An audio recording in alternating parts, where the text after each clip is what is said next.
Thanks everyone for joining us today. The chairman is going to be absent. I believe he has a Springfield City Council meeting at the same time. So really the purpose of today's meeting is to give the board an opportunity to hear about the long-term plan prior to it being on the agenda for approval in September.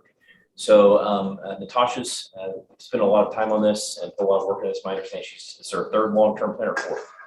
Third long-term plan you've done with OTO. So have a lot of experience in it. It's really meant to help us shape our both short and long-term decision making. So with that, I'll turn it over to Natasha.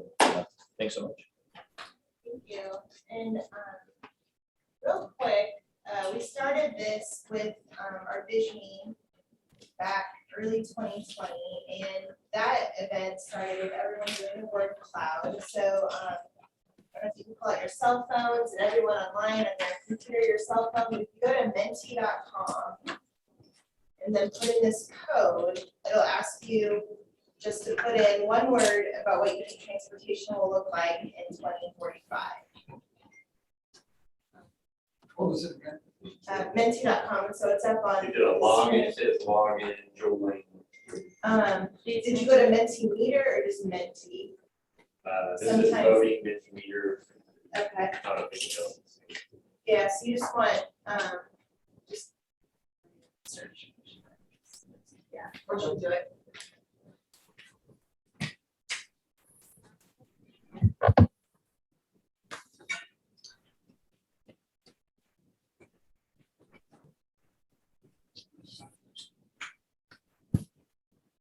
I'm not sure I've got it there.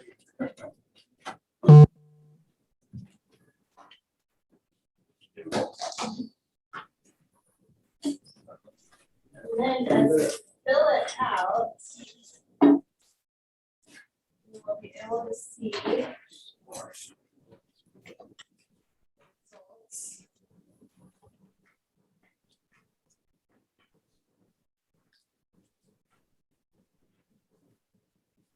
What was the number again?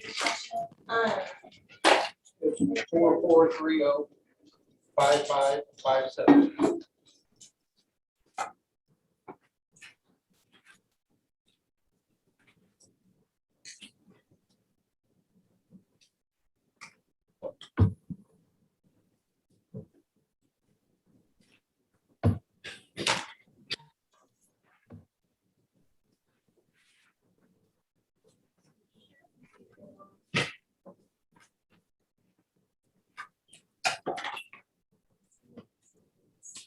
George Jetson County.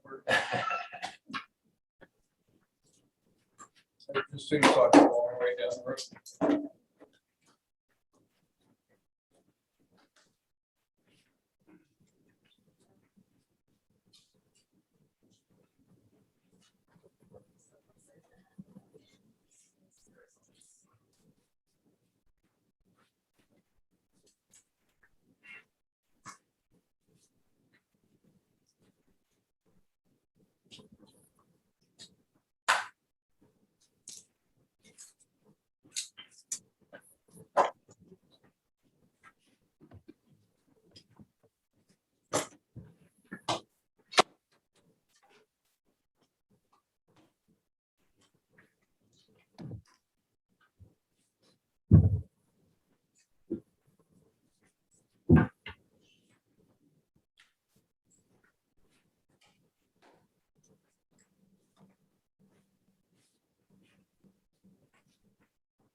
Another minute, I figured that way I'll kind of get a chance to dig into their lunch.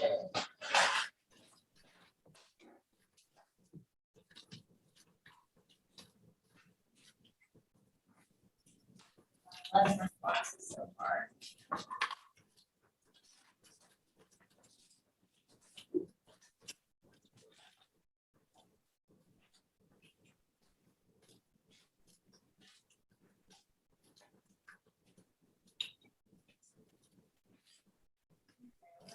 All we get at the moment, we will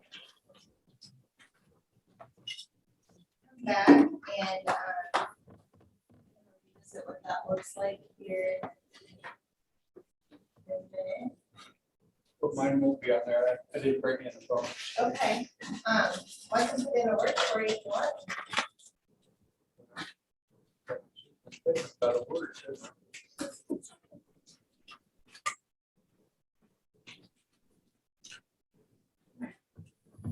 My thought would be congested.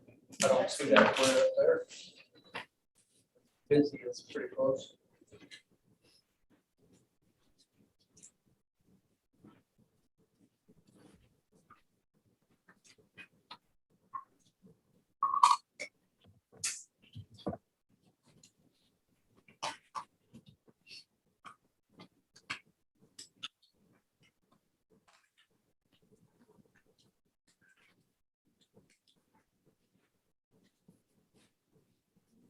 A lot of different thoughts, nothing's really jumping out as a single thing, but expanded. And I think you'll see some opportunities for us to address that with the plan. And so let me just bring back up the presentation. So we'll have a few more opportunities to do that, but we'll bring the code back up again. Otherwise, on your phone, it should be logged in.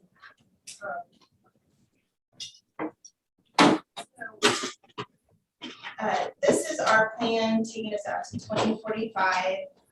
We are required to have a 20-year planning horizon at a minimum.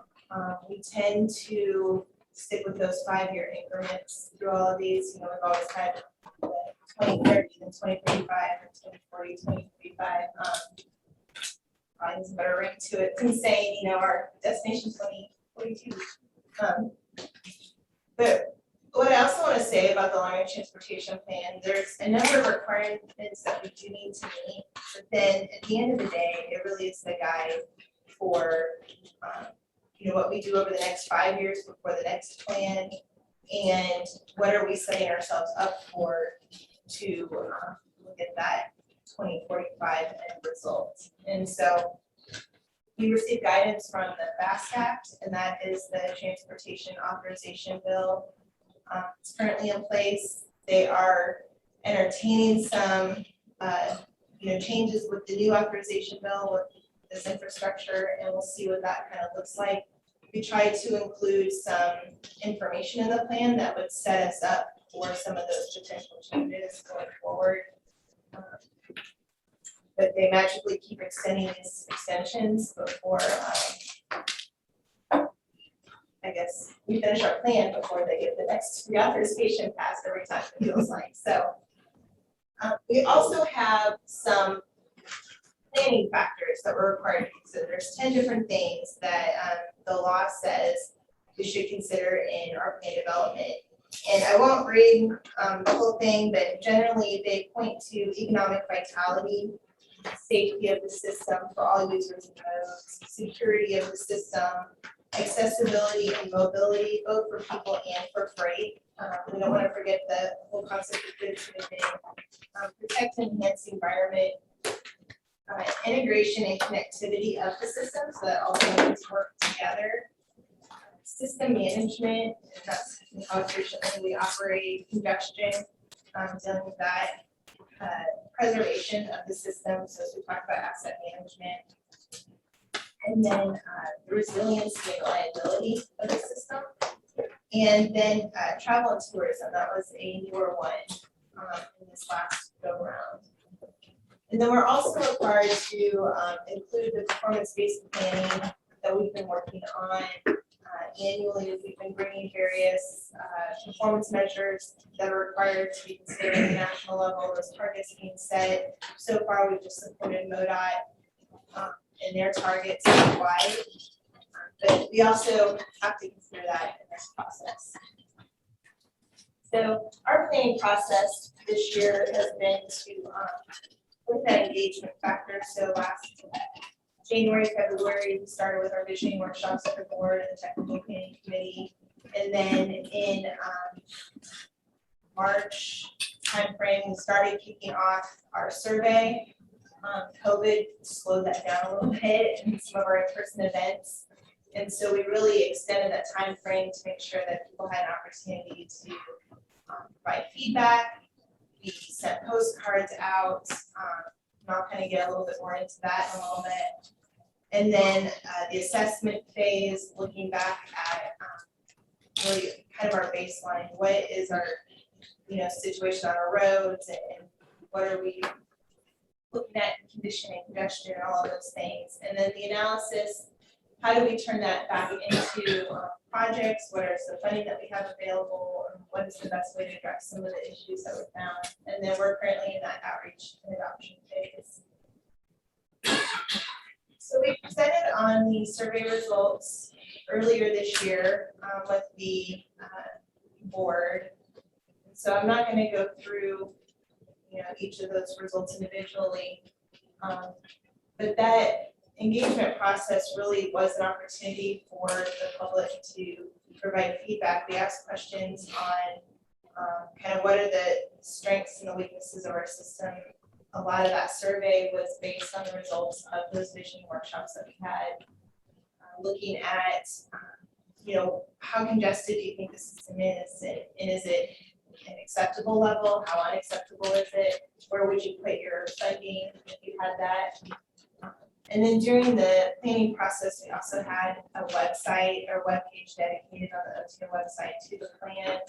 We're posting up all of the meetings that we have with the planning committee, and so the public can go back and either watch those on the website, and then they were broadcast live on Facebook, and people had the opportunity to ask questions or provide comments during that time. So this is how the board and the TPC answered that word cloud last January. So I was just kind of curious, we're a year and a half down the road from that. What kind of answers did we have this time instead? And I'll just pop that back up real quick. So some of the top ones last time, automated, safe, electric, connected, there's that congested, multimodal. And this time it was a much more kind of general perspective. Inclusive, connected, expanded, multimodal, again, busy, kind of goes to that congested, improved. I hope that we're able to achieve that going forward. So just kind of an interesting comparison between last time and this time. So one of the questions that we did ask during the survey was, with no obstacles, what should we accomplish by 2045? And trails received the largest percentage of responses, followed by more complete streets. So I think that definitely leads to the desire for having a broader multimodal system, something that connects beyond just our freeways. But there was also lower drive times and more capacity were next in the list. And so nothing was probably an overwhelming mandate, but these are kind of the things that should out. And then this is just an example of the website that we have through the OTO site. Let's watch all of the discussion we had during the planning phase, if so inclined. And it's just another example of the Facebook Live. Someone made a comment, we were able to have a direct discussion during that process. So we really did have a lot of involvement, beginning the prep of the plan. So before I get into kind of our existing conditions, are there any questions so far? Any thoughts? Okay. So what I'm going to present next is really a background of the information that formed the basis of the plan. This is the information that was used to also score projects in the plan later for prioritization. And so I just really wanted to present that baseline. Looking at population for the region. And so the really tall one is Springfield. If you kind of look from year to year, decade to decade, it's 1990, 2000, 2010, and 2019. If you compare each of the colors, you can see that all of our communities have experienced growth over that time frame. And then this is a broader look, adding up the populations, looking at Christian total and Greene County total, just that continued growth. And then we just received the 2020 census information. So while the 2019 estimate for Christian County compared to the 2020 census number added a couple hundred people, it still put Christian County at nearly 90,000 people. And in Greene County, added a couple thousand between the estimate and the census count, putting them at 298,915. So nearly 300,000 people for Greene County. And then compared to that 2045, our projection that we used for the model in the plan, Christian County looking to grow upwards to 116,000 and Greene County to 371,000. And then I've got a series of maps that just kind of shows where some of the growth and the employment growth is expected. And so we use this information as the basis for our travel demand model. And so we had to project where people would be living and working in the future to know how the roads might then operate in that same time frame. And so this is the percent change in housing units from our base year of 2018 to 2045. And you can see that a lot of that growth is expected a little bit in downtown Springfield and then in the surrounding area. Employment, this is kind of more employment history for Springfield and then the OTO region. Continued growth since 2002. And then this shows the map on the left, employment per square mile in 2018. And so you can see that a lot of our employment density is in Springfield, a little bit in the other cities, downtown areas, Republic and Nixa. So that's probably school employment. But then we compare that to where we think we're going to grow. It's again in those areas surrounding Springfield. All of our communities expected to have some of that growth. So this shows our total daily traffic counts. We did, for this purpose, use the highest in 2019 or 2020. Just with COVID and the stay-at-home orders and everything, we knew that would have an impact on some of the traffic counts. And so we wanted to be able to capture where that was highest.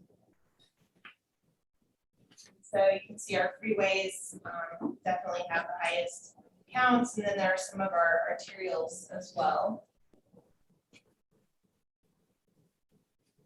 Can you go back to that? Yeah. So did you see significant increases from Ozark, Nixa, Republic coming into Springfield during the, in and out of Springfield during the And when everybody was staying at home, not traveling from all of our veteran communities to Springfield to go to work, was there a significant difference in that? It was down almost 20% there for a down while. 20?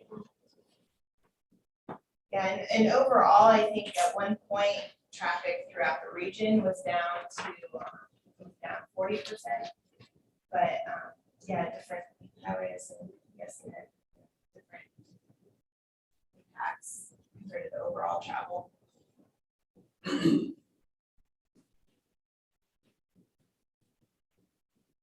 Then this looks at our average 5-year fatalities and 5-year injury crash rates. The fatalities, as you can see, are generally not going to be on those higher speed roads. Those crashes are going to be more dangerous, maybe more risky driving. And then our injuries, very few roads, I think, are immune to the ability to have an injury crash. And so there's a lot that we read into that. One, an injury is not a fatality, so that's sometimes, that perspective can be a good thing. But at the same time, we still have a lot of distracted driving, a lot of behavioral issues in addition to what we can do otherwise with the roads. This is AM and PM travel delay, and we have 2 different thresholds. One for the freeways, where it's considered delayed if the travel speed is 10 miles an hour less than the speed limit. And then on the arterials, that threshold at 20 miles an hour. And so really we think that kind of matches up better with public's expectations on those various roadways.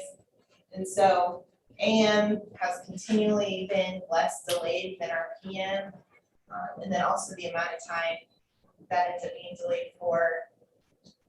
I think we just have a lot more staggered start times in the morning as well between work and school and that sort of thing. And at PM, everyone's out doing, coming home from work, sports, errands, all of those things. So this is our volume to capacity. And so this is really how full are the roads, how much traffic is on them compared to what they hold. And so the current, we really don't have too many places where we're hitting that capacity, but definitely along our freeways, 60, I-44, Kansas through Springfield, 60 through Republic. But then when you look at our future, this is based on our travel demand model, we have a lot more places that without adding any additional capacity, that growth is going to fill those roads and potentially overwhelm the system. So then we also look at commercial traffic. It's one that does impact the capacity of the roads. Trucks take up a lot more space than passenger vehicles do. And then also for that goods movement and that freight consideration. And so our percent of commercial traffic is strongest on our freeways, and then that's echoed by the Missouri Freight Network, which is meant to support those roads throughout the state that have freight significance. And then this final map is bridge condition, and I don't know if you'll be able to see a little bit better on your screen. But the red dots are those that are in poor condition, and we don't have very many of those, thankfully, in our area. But at the same time, we have a large number of bridges in fair condition, and sometimes you're just a bridge inspection away from having that move from fair to poor. And so that's something we want to keep an eye on. We did award points for this during the prioritization process. And then finally, this is the comparison of our travel demand model from the 2018, we call it existing plus committed. And so we go ahead and it's the existing road system, and then those things that we know are coming online in the next few years, they were in the tip. We go ahead and include those as well as our base condition. Looking to 2045, if we don't add anything else to the system, that kind of shows the projected congestion in the area, based on the growth we saw in population and employment.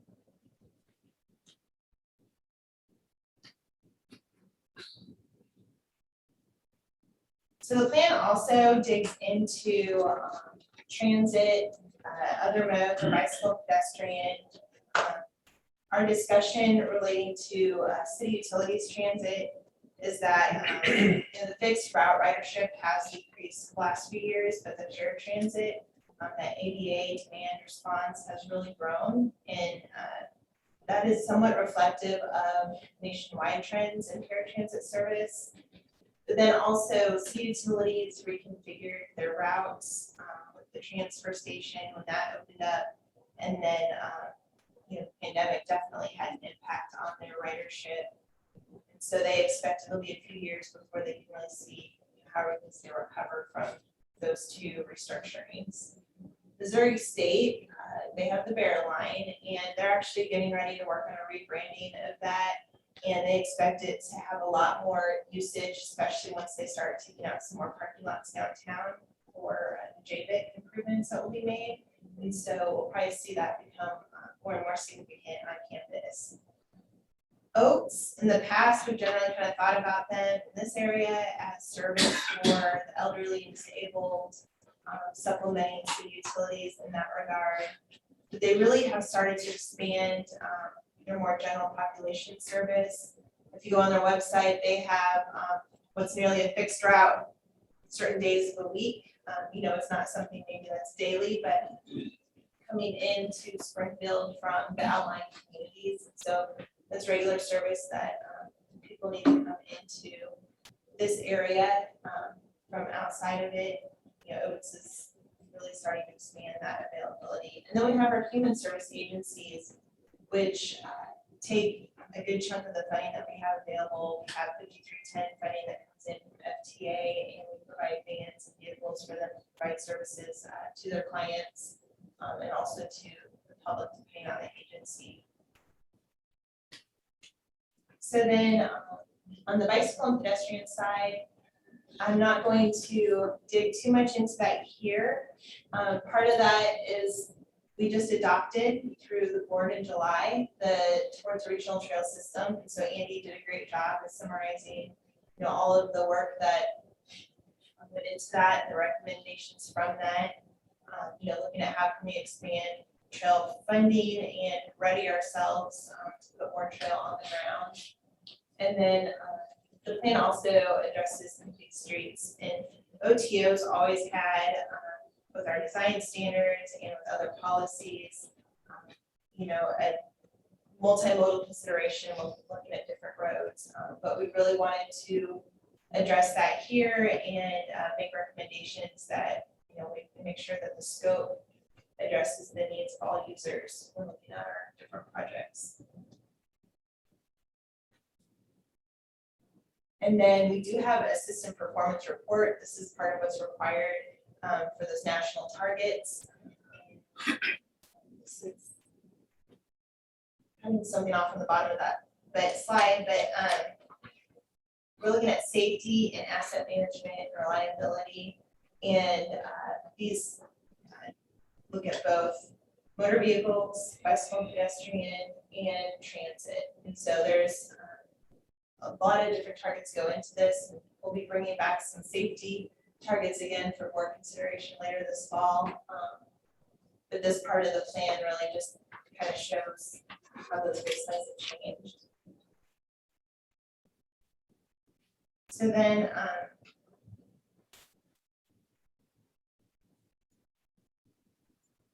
the next part of the plan, we address the natural environment and then also environmental justice. We look at endangered species in the area, conservation areas, mitigation strategies for natural disasters, ways that we can work to make the system more resilient in that regard. Air quality is something that we've been able to avoid going non-attainment with, and so I know our air quality always seems clear. We, no one has to worry about the special pumps at the gas stations, and those are all things that we've been able to avoid, but we've come really close a handful of times, passing that threshold. And so I always like to point that out. The top line, the red line, is the standards for ozone, and we exceeded that time frame wise in 2007, but by the time that they got around to doing the designation and lowering that standard, we were also able to bring our values down. So that was great. And then we came really close again in that 2010 to 12 timeframe. But again, our air quality continued to improve while the standard improved or got stricter. And so I'd just like to point that out. The pandemic really kind kept our numbers low this last year. A lot fewer people driving, it's a lot fewer emissions, but as you can see, even before we had any sort of stay-at-home order, our numbers were already improving. A lot of credit goes to city utilities and the work that they've done with their emissions from coal generation and really trying to get technology and improvements with closing down the James River plant and improvements for John Twitty. But then also our fleet is changing over, the cars on the road over time produce fewer emissions as they get newer, so that also makes a difference. And then the work that we do, and this is harder to capture, but anything we do to prevent idling. So over the years, we've added double turn lanes at intersections, and we've worked to improve congestion and keep traffic flowing on the freeways. All of that also reduces our emissions. CAN 2.5, not as much of that comes during peak season from our vehicles, but diesels do provide a number of those emissions, and then it's just also something that we need to keep an eye on, that we continue to stay below those numbers as well. So then on environmental justice, we look at minorities, low income, disabled, and age for that, and have a few maps there as well. You'll notice two of our maps are slightly different in style than the others, and so this percent minority, Dave did a great job with analysis on that, looking at using, he calls them hex bins, but really being able to get better detail with where those minority populations are located. And we did this also with our low income populations. Those are the two focus areas for environmental justice, but then we also look at some other factors in addition to those two. But for our scoring, for the prioritization, we thought it was much more useful to be able to say, at this scale, is a project impacted by, or will a project impact that population, as opposed to something that is so large scale, we don't necessarily know where those populations are located. Dave's actually got a plan to use this analysis for other population categories going forward as well.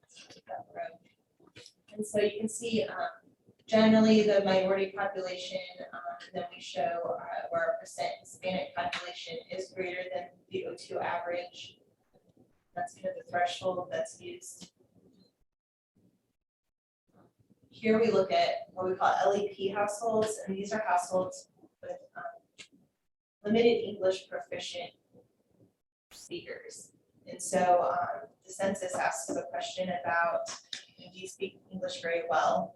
If you don't, you're considered limited English proficient. And so this is after national origin discrimination as well. And so trying to make sure that we understand what other languages are in our area. Spanish, you can see the map here, Spanish is our largest threshold of other language speakers.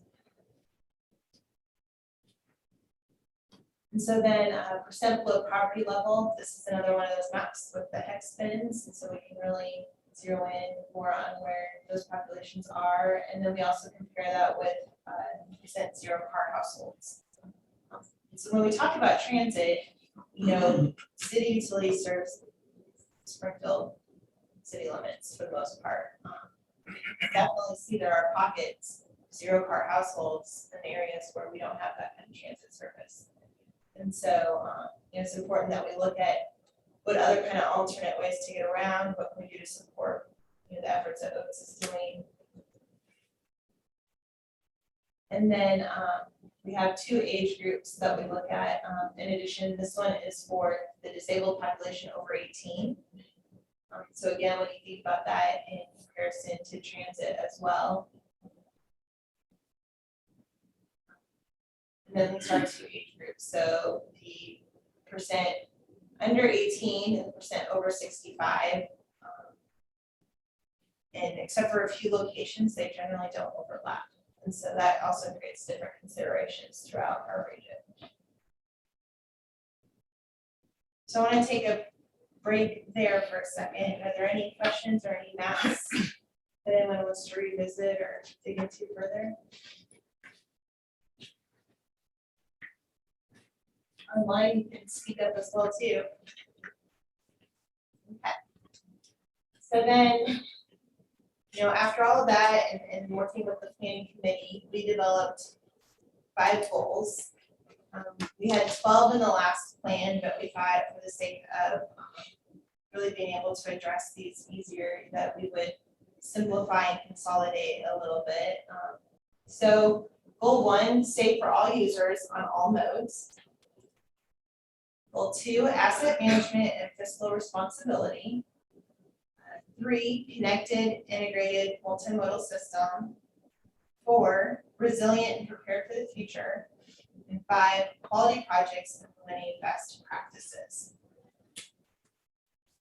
So then we have another opportunity on Minty.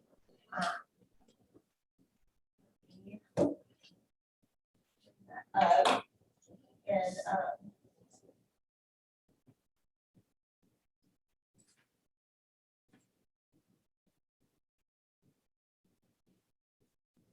next slide. Here we go. So which goal is most important to you? And the way we're going to use some of these answers is, really to help guide how OTO puts together its work plans over the next 5 years as well. Really, what kind of things we can focus on. So yeah, if you can get a chance to log back in. What was that? What was that? Oh, there it is.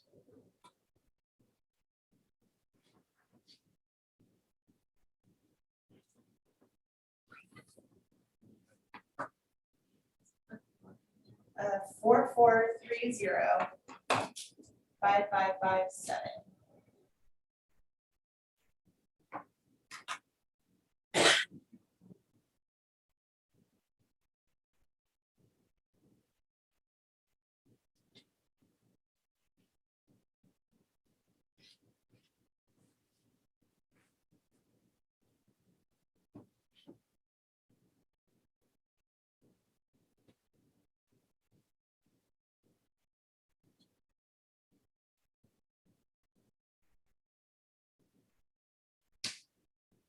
And then Richard, I can answer for you if you have. The connected integrated.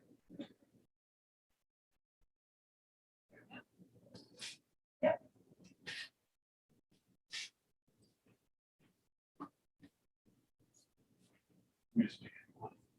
Yes. And but 9 answers so far, 10, I think we got 12 last time.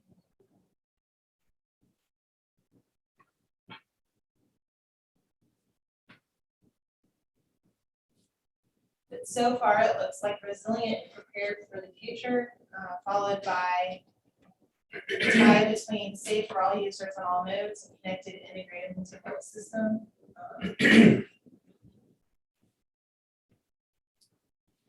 On that resilient prepared for the future, we see this also as not just being able to handle natural disasters or prevent flooding or some of that, but also to position the OTO and our members for the future and to be able to go out and be able to secure funding, discretionary funding, to be prepared for any of those opportunities that come. And so when we get into discussing a little bit of the recommendations for the plan, that also will include things like having some ready-made analysis or some tools that our communities can use to quickly pull information together and be able to move forward with those kind of discretionary grant applications.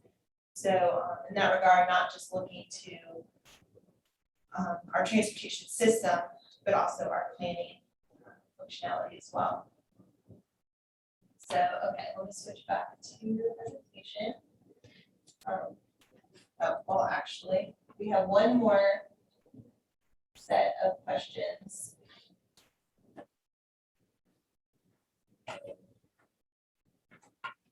Or one more. So this one you pick 3, but what are your top 3 transportation priorities? And some of these statements, you know, sometimes you kind of have to pick one or the other. Yeah, just take a few minutes to read through them, and then at some point, Richard, if you want, Okay. I can fill that in for you. Get my rotary dials phone out of the car.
Get there.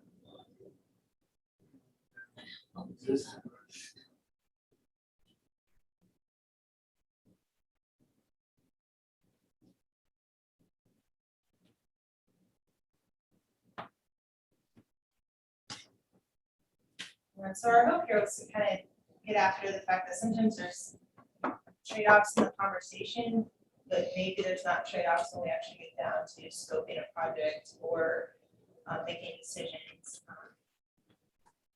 So we just kind of wanted to see what rose to the top in this discussion. We have about 10 responses so far. So if there's anyone else that wants to answer, go ahead, but it looks like our first one is there should be more than one way to get places, so alternate routes, maintaining our grid system. And I think that's something that we've continually tried to do with our major thoroughfare plan, making sure that we're providing connections between roads, proposing new routes that help facilitate those connections. Let's see, next with 5 is there should be more than one way to get around, and that's having a multimodal system, having choices. And then there's a couple tied, several tied for 3. Projects should reflect, oh wait. Okay. That. So now we have 4. Projects should reflect the surrounding land use and user needs. Traffic should flow quickly, reducing congestion, and then busy roadways should use more medians and fewer driveways to improve traffic flow and safety. And so these are also just FYI questions that we're asking the public as they review the plan during this outreach period. And so some of that wording we might normally call, like that last one, access management, but we wanted to also make it clear for the public that may not be as familiar with some of those terms. Okay.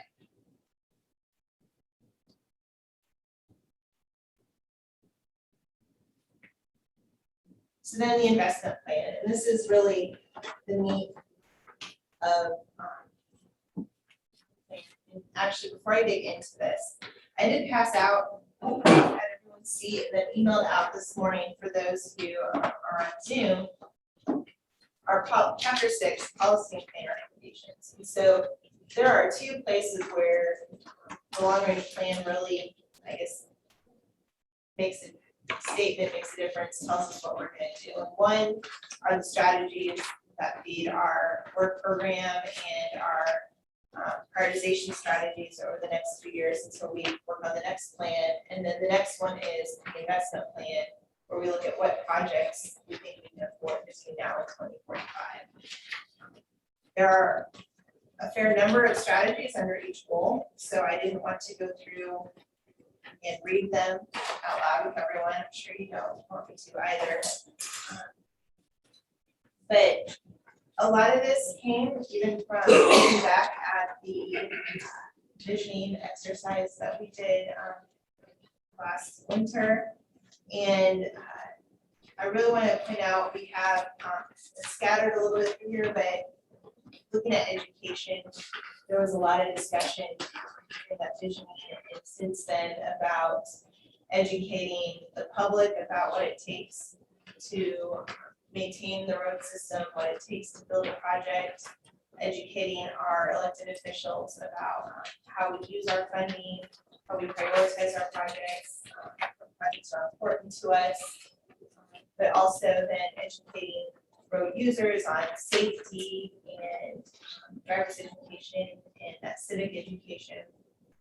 And so we have in there, you know, how can we look at that education and communication component in addition to, you know, a lot of the things in here are also work that we already do. And so we're just looking to continue some of that as well. So again, I'd be happy to dig into any of these, but there's enough of them. I did not want to sit there and put them on more than claims for you. Also point out these recommendations, action items are what we develop our strategic plan with. So we divide these in, I'm not sure you're looking at, but into yearly actions. So we will pick these out, divide them into 5 years and try to accomplish the majority of what's recommended in this plan. And that's one of the benefits about having a staff person who writes the plan for us, is that, you know, we hear the discussion, we know what's going on in the community, so we've made recommendations based on that. So if there's something that, you know, we've gone too far on or not far enough on, be sure and let us know. And of course, all of this as adopted will be subject to board approval. So really, it's the start of what we'll be working on going forward. And chapter 8, so this is chapter 6, and it's organized by goal. Chapter 8 basically takes that implementation plan and we pretty much just reorganize them by year. Some things had some rewording just to make sense for that perspective. Yeah, so any changes we make here would also impact that implementation plan.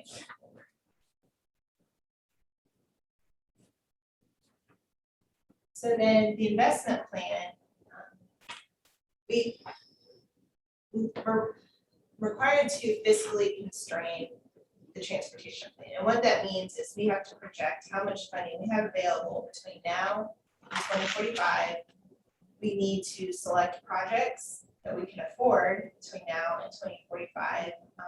That includes inflating the dollars depending on what we perceive as potentially for construction and trying to match all of that up. This is just a snapshot of MoDOT statewide revenue on an annual basis.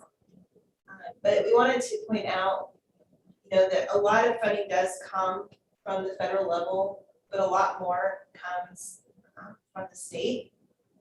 And this is from MoDOT's Citizens Guide to Transportation Funding. So you can see, you know, really the decisions we make locally tied with those federal requirements fly into what we can afford to do. So I've mentioned multiple times our prioritization process. This is slightly revised from the process we use for, or at least the points that we use for our STIP prioritization. This is looking at projects for 20+ years. In addition to the fact some of them are larger, we're also selecting more projects as opposed to the STIP process, which sometimes we're just narrowing it down to a small handful of things that can be done over the next few years. So I think we have pretty much all the same factors, but we added extending the life cycle and local priority. And and extending the life cycle is really just looking at, if we're constructing a project or doing a capacity improvement, a lot of times that means resurfacing, and that goes ahead and takes care of a maintenance need at the same time. And then local priority, we just want to be sure that the things that all of you're gonna put your money behind are also things that we improve in this. And so just kind of a brief table look, but over these 20+ years, how much funding we look at having available to the area. $1.812 billion is our projected revenue for what we're calling non-transit, and that includes operations and maintenance, bicycle and pedestrian projects, our roadways, our operations, ITS, all of that kind of rolled into there. And so we also carry forward any projects that are in the TIP. So the TIP, for a project to appear there, it has to appear in this plan.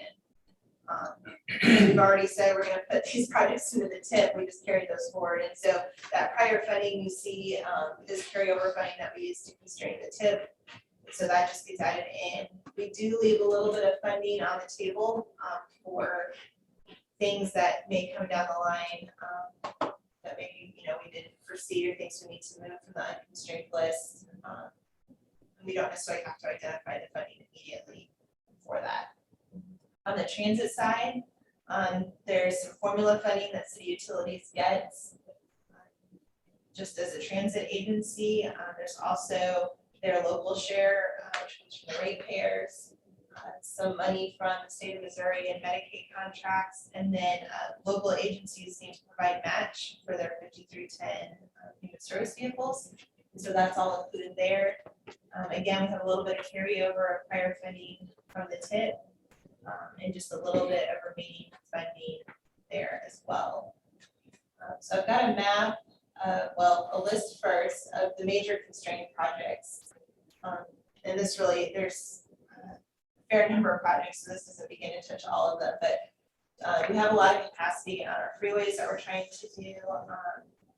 Looking at improving Kansas Expressway, including the intersection at Sunshine. Looking at the MM relocation, Route 14, Route CC, Route 160, so those connections between our communities. And then we have some programmatic projects in there, so ADA, trails and bike ped, signal replacement program, bridge asset management, major and minor route pavement improvement, operations and maintenance, rail, a category for scoping. A lot of times we'll have things that we're scoping, but maybe they're not on the constrained list just as a project itself. But that helps us define what we would possibly need on the constrained list. And then all of those TIP projects. And then on the transit side, it's their operations, preventative maintenance, planning, security, ADA enhancements, bus replacements, and ITS. And so this is a map of the constrained projects in the plan.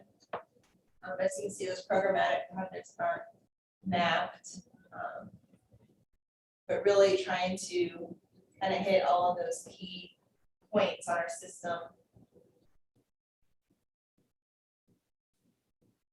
I'll let you take a look at that for a second.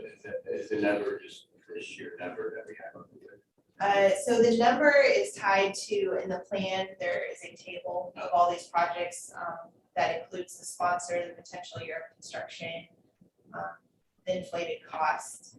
And so this is a map from that ties back into that number on the table. And then we have our unconstrained projects. We consider this our unfunded needs.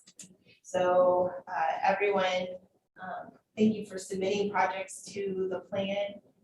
We definitely could not afford to do all of them, and so these are those things that are kind of waiting to have a funding source identified, or more scoping done so we know what to move forward. And then with transit, we don't map those necessarily, but they are looking to electrify the entire fleet. I think they'll know more, especially they've had their two electric buses delivered here recently, and so seeing how those perform, seeing if batteries improve over time and that sort of thing, but I know they would like to look at electrifying the entire fleet. Yeah, potential for some trolley service, I think that's come out of some of the downtown Springfield discussions and connecting different places. Looking at some placemaking shelters, so transit shelters that go above and beyond just kind of the current shade and wind. And then we have the route study, level 1 through 5, and the route study limited stop circulator that came out of the 2012 route study that we did. One of the recommendations in the plan is to look at a strategic plan for, what really is needed to move the community forward on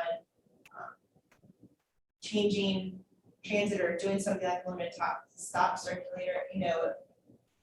We have these recommendations, we have some costs, but we don't necessarily have information on what it would take to implement it. And then after that, it would be a whole different discussion on what does get implemented. But at least we would have that information. And so a strategic plan is recommended as well. So then we take the proposed projects on that constrained project list and we model them with our travel demand model. So this map on the left is similar to the one you saw earlier, or should be the same, slightly different look. But the no build scenario, basically, if we don't do any of these projects, and then the one on the right shows what happens when we do build these projects. So you can see some improvement along the freeways. It's not a panacea to the entire congestion problem, but we definitely do see some improvements based on these proposed projects. I will add that our funding projections include the fuel tax increase that was passed this year. And our understanding is that there's no longer an effort to defeat that, and so I think they'll start collecting in October for that. And so we do include that increased funding already in our projections. In the implementation plan, a couple of things I just want to point out. So on the major thoroughfare plan, when we adopted Transportation Plan 2040, we made over 300 changes to the major thoroughfare plan that effort. And we have amended the plan 6 more times, multiple locations, but 6 more times since we adopted Transportation Plan 2040. And so there is a lot of discussion on how to move forward with the major thoroughfare plan.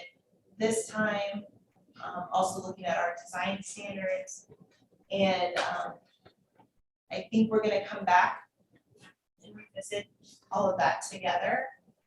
And so we've got just a few changes proposed at this point in time that actually were coming through the line as amendments to Transportation Plan 2040, just timing-wise, it made sense to adopt them, this new plan. So Republic, Battlefield, and Springfield have a few changes. Republic's mostly relate to the MM 60 connection, and then a few other slight changes. And then the one in Battlefield is for the 4th Street extension. That was something that had been proposed to our constrained project list, and so it needed to show up on the major thoroughfare plan. And then Springfield, I wanted to move 2 collectors near Sunshine. And so we will be revisiting this. It is a recommendation in the plan to revisit our design standards. There was a lot of discussion regarding street typologies. We wanted to have a way to address flexibility with our standards, be able to promote context-sensitive design and not limit what can be accomplished by having our design standards. And so looking at ways we can do that.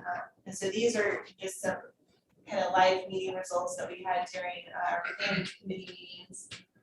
But we asked, how should flexibility be addressed in street typology system? scored many more points than just looking at overlays for specific corridors or removing standards.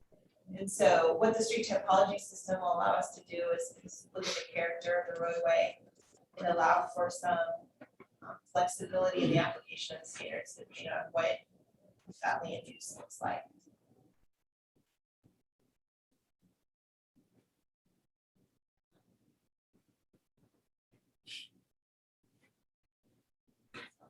It's lost.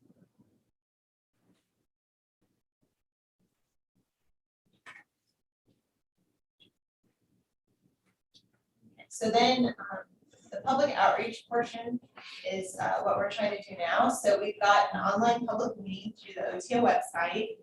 And this is up all month long until the day before the board meeting. So the public has an opportunity to look at the plan. And then we have what we're calling an immersive experience. We developed a story map that includes details, and people can zoom in and click on the constrained project list and be able to see more detail that way, and then take a survey, which really is answering many of the questions we just answered. It's just 5 questions.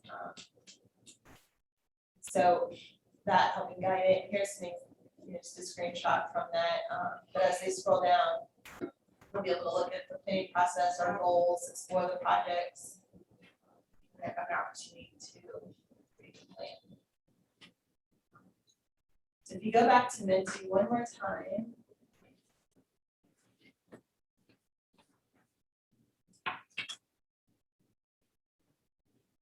Let's see. So we asked the question, does Destination 2045 point the region in the right direction?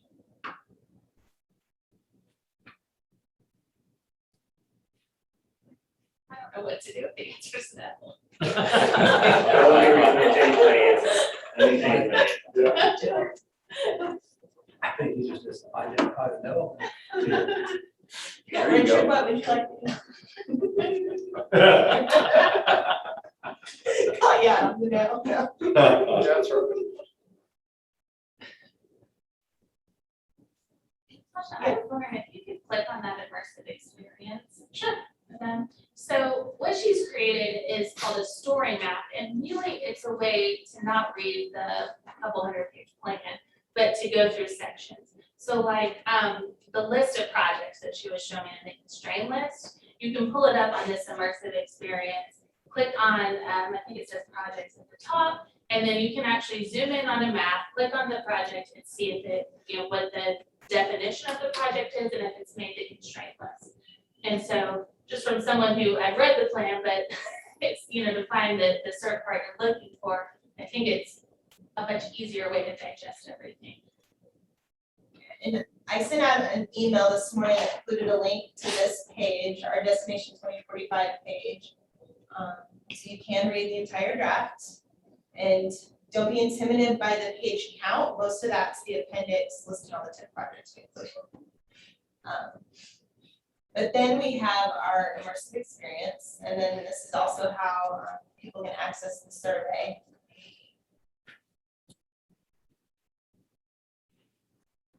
So, and as we scroll down, it will just also scroll across the top. So we have a link to the full draft. This is a shortcut to the survey. And so I get through the same questions. that we just did here. And then, yeah, just a brief background or goals. And then there's links that take you directly to that chapter in the plan. So you don't have to scroll through that.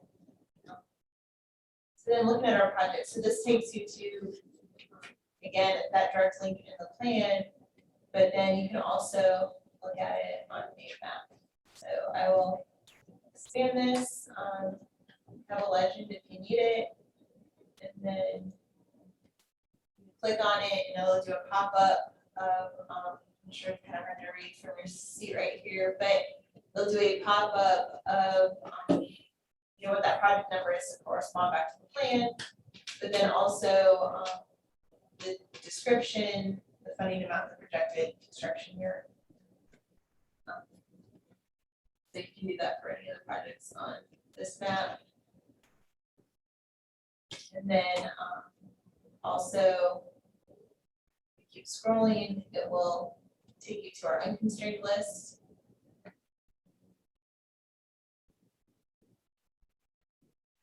Same information. The funding amounts for the unconstrained list are uninflated. So we don't know what year so we constructed. So those are all in 2020 construction dollars.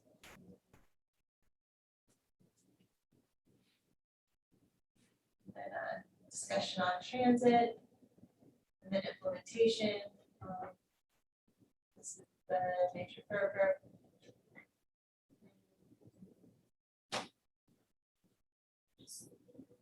Incorporates those changes that we propose. There's also just an embedded survey as well. So then you don't have to scroll back to the top to retake it. Yes, Steve, we stole this from you. We stole this from your plan, this idea. Yeah, because you know I got the story back. So. Yeah. Thank you. You're welcome. And once the plan is adopted, we will expand kind of the other content that's in the background of this. And it may get much more digestible if the plan wants to see, you know, what OTO's goals and plans for the future are. Make it much easier for them to access that than scrolling through that. So good, we're pointed in the right direction. And the last one, feel free to fill this out, but just, you know, is there anything that we don't address, anything we haven't considered? If you don't have anything, that's fine. Just this is just the final question that we also asked the public.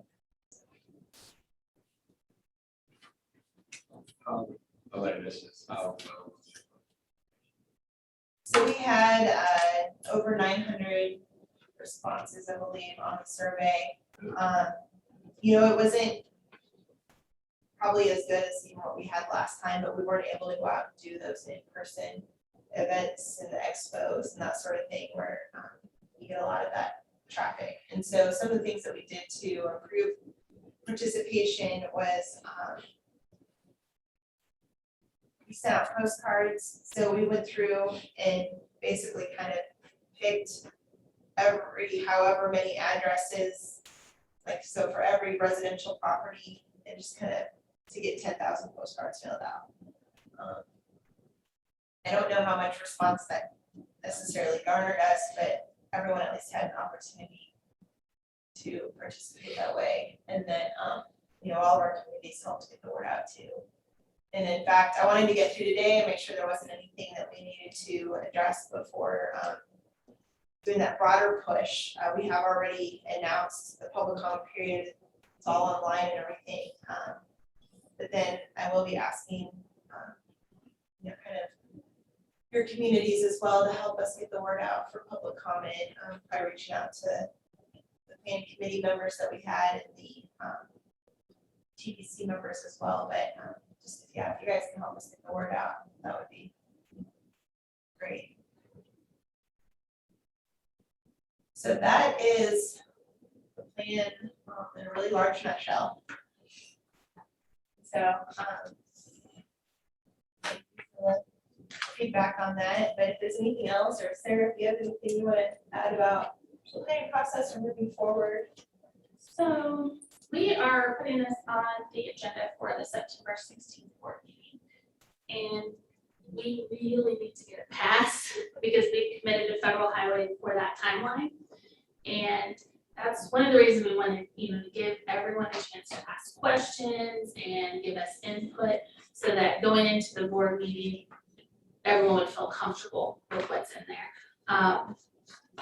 Of course, if you think of something, you know, I want you to look at the Mercy experience, but I think that really helps you understand what's in there.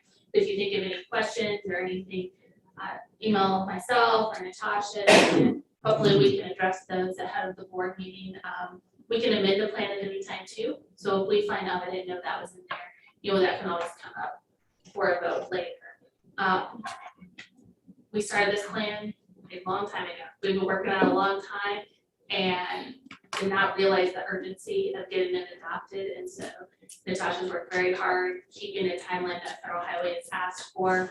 And I just wanted to express the urgency, and that's why we're going through this bit by bit. And really think it's reflected a lot of work by the technical committee. I mean, I don't even know, I would guess 15 meetings that I don't have a number, Yeah, but a lot of meetings over the last year and a half they've had going through this and talking about what projects are appropriate, deciding, well, we want all of the projects, we can afford this or this, and maybe like picking a year where we think we can do it, talking about the goals, reorganizing the goal, rewriting the goals. So a lot of work's gone into it. This wasn't a staff effort, 100%. It was a lot of commitment. So. Sarah, your public participation push that you're asking the community, is this prior to that September adoption? Right, Okay, so this is something that needs to be done prior to that adoption. right. And that is actually federal law. I believe it's a 30-day public comment period. So we went ahead and sent it out probably August 15th, 14th in that timeframe. So it's out there. We, any publicity we can get or any, emails, individual sort of willing to send to great. We have a monthly newsletter that we put out, and it goes to over 8,000 email addresses. And I know we just lost somebody in that department, so it'd probably be fairly easy to put a very short description of what this was. It's probably already written, that you can just turn it into. Yeah. It's just what this is and why we're doing it, but here's a link to the, the survey. We're happy to do that. I think that's going out next week. okay. So Yeah, and I will share that. I was gonna do that this afternoon. I just wanted to, before we did that next step in the push for public input, comment, get all your feedback as well. But we also have a graphic that we use for an advertisement and placed in the newspaper on the 15th. And so we can share that graphic as well, or a little blurb. And then next Tuesday evening, we are also having a live online public meeting. So from 4:30 to 6:30, the public can log in. We just made a Zoom link, and anyone can click into that, and then also follow on Facebook. We'll be monitoring the comments there as well if someone doesn't want to connect in through Zoom. And so we just wanted to make sure that we were available if the public wanted to comment or ask questions, or whether it was about the plan or otherwise. So You may have answered this, I missed it, but how did you all decide on the weighting or scoring for priorities chart there? yeah, so we started kind of with the basis of the STIP prioritization process that's been through the technical planning committee and the board before. I think there's been some different revisions to that over the last few years. So we started with that, but then made some adjustments based on kind of the more long-term nature of the projects. And so we really kind of started with that and tried to also tie it with the goals of the plan. What I was really getting at is, for instance, safety gets so many points. And so how did you determine how many points that you get, or multiple? So we actually did a survey with the planning committee and asked for weighting and how many points, and so really trying to find even number of points, but then also what weight should something get over something else. And I will say it might look like something gets a lot of points, but they are scaled. So there's an entire, and it's in the appendix to the plan, there's a glossary for what goes into those calculations. And so safety, while the 40 points is available, 32 is generally the most something gets, and a lot of things don't even get that. So, and then on the bike ped crashes, while that was a high point, most things ended up at a much lower level. And so, yeah. As long as it's in Yeah, and the district, people might ask. yeah, and Dave does a really great job of managing all of that, puts together all of these maps and looks up all the projects and sees how they should still work. And so that is something we always try to emphasize, is the data-driven nature of our process. That's what I was getting at, was that slide. I realize the projects themselves are based on those, but I'm just. Give it a second, it should forward us to the, glossary. And so we do describe what goes into each category there. Yeah, most of these are not either or on the points, it's a lot of application.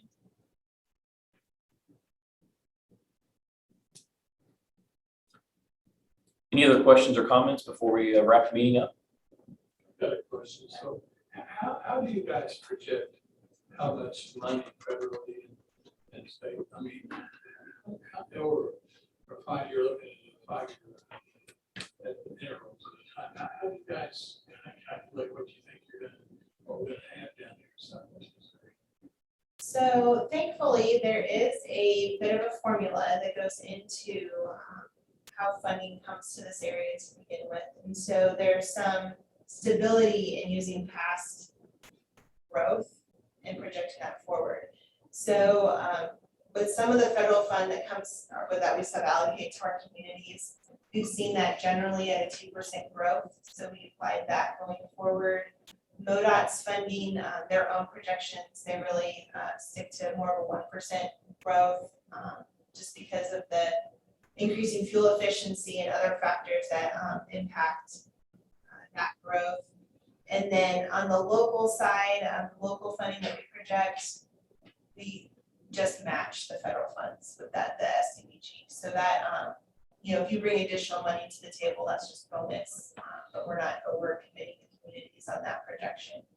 And so we really just look at how has that grown in the past, and this new infrastructure bill may grow some of that faster than what we projected. We can look at that if we end up needing to add more projects to the plan. That is the beauty of at least being able to also amend things if needed.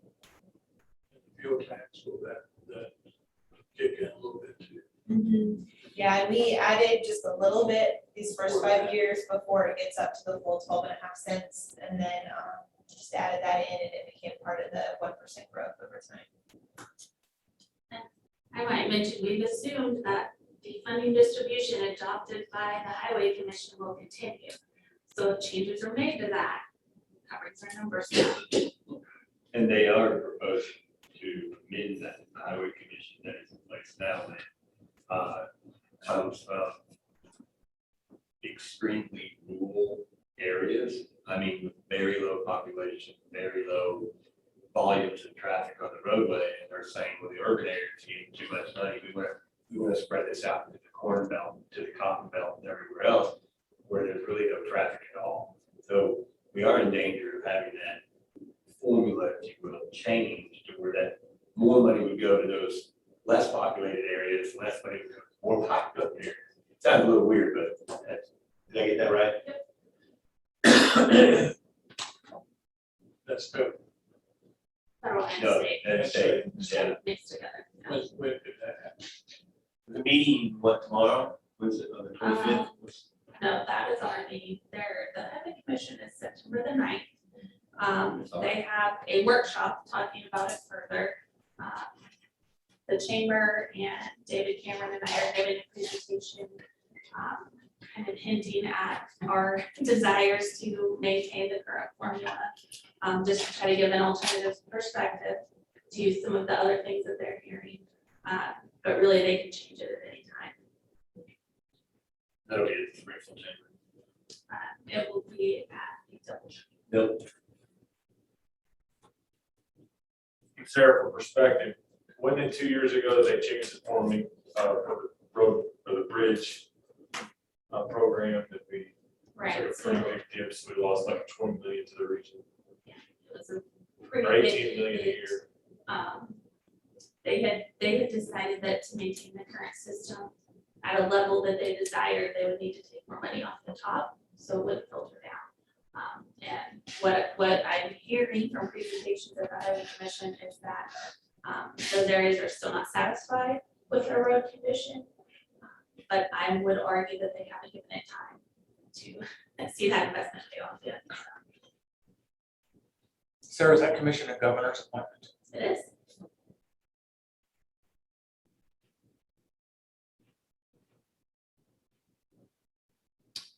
Anything else?